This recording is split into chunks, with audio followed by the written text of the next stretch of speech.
بسم اللہ الرحمن الرحیم۔ خراسان ایک گاؤں کا نام ہے۔ وہاں ایک بہت بڑے محدث اور فقیہ تھے اور ایک بہت بڑے عالم گزرے ہیں، اور وہ اپنے زمانے میں مسلمانوں کے امام سمجھے جاتے تھے۔ ان کو دوسروں کے حقوق کا یعنی حق کا بہت خیال تھا۔ وہ ہر ایک کی امانت ادا کرتے۔ کسی کی امانت میں خیانت کرنا ان کو بالکل گوارا نہ تھا، کیونکہ وہ جانتے تھے کہ امانت میں خیانت اور کسی کی کوئی چیز لے کر اپنے پاس رکھ لینا اور اس کو واپس نہ کرنا بہت بڑا گناہ ہے۔ وہ خود اپنا ایک عجیب و غریب واقعہ بیان کرتے ہیں کہ ایک مرتبہ میں ملک شام میں تھا۔ مجھے کچھ لکھنے کی ضرورت پڑی۔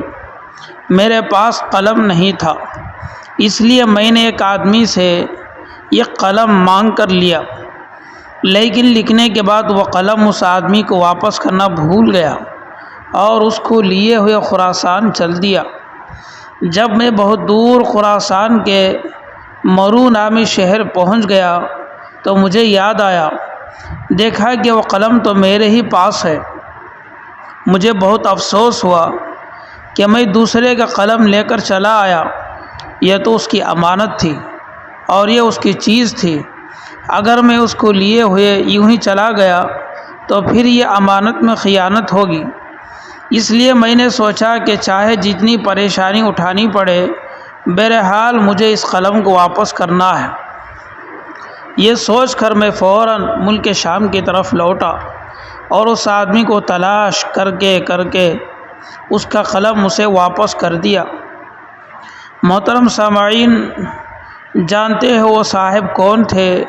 وہ اللہ والے کون تھے؟ وہ محدث اور فقیہ کون تھے جنہوں نے اس امانت کی چیز کو یہاں تک پہنچایا اور اس کے لیے اتنا لمبا سفر کیا؟ وہ کون تھے کہ آپ جانتے ہیں؟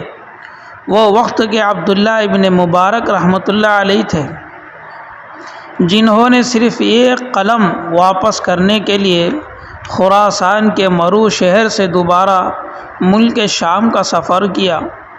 ایک چھوٹی سی امانت کی ادائیگی کا ان کو اتنا خیال تھا۔ اگر اس سفر کے خرچ کا جو پیسہ ہے، اگر اسے جمع کیا جائے تو اس سے بہت سارے قلم لے سکتے ہیں، لیکن انہوں نے سوچا کہ یہ امانت کی چیز ہے، مجھے واپس کرنا بہت ضروری ہے، ورنہ قیامت کے دن مجھے اس بارے میں پوچھ ہوگی اور سخت سزا ہوگی۔ انہوں نے چھوٹی سی امانت کو ادا کرنے کے لیے اتنا لمبا سفر کیا اور اس چیز کو اس صاحب تک پہنچا دیا۔ تو ہم سب کو بھی چاہیے کہ اگر ہمارے پاس کسی کی کوئی امانت ہو یا استعمال کرنے کے لیے ہم نے کسی سے کوئی چیز لی ہو یا کسی سے ہم نے قرض لیا ہو، تو ضرورت پوری ہو جانے کے بعد فوراً اس کو واپس کر دینا چاہیے، اپنے پاس اسے نہ رکھے۔ اگر قرضہ لیا ہے تو زندگی میں اسے ادا کرنے کی کوشش کرے۔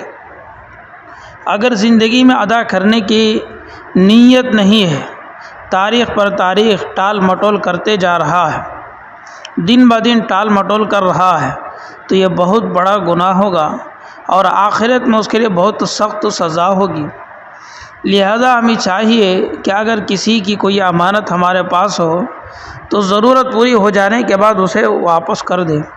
قرض لیا ہے تو جب اس کا انتظام ہو جائے تو فوراً اس کو واپس کر دے، ورنہ یہ امانت میں خیانت ہوگی اور آخرت میں اس کی سخت سزا ملے گی۔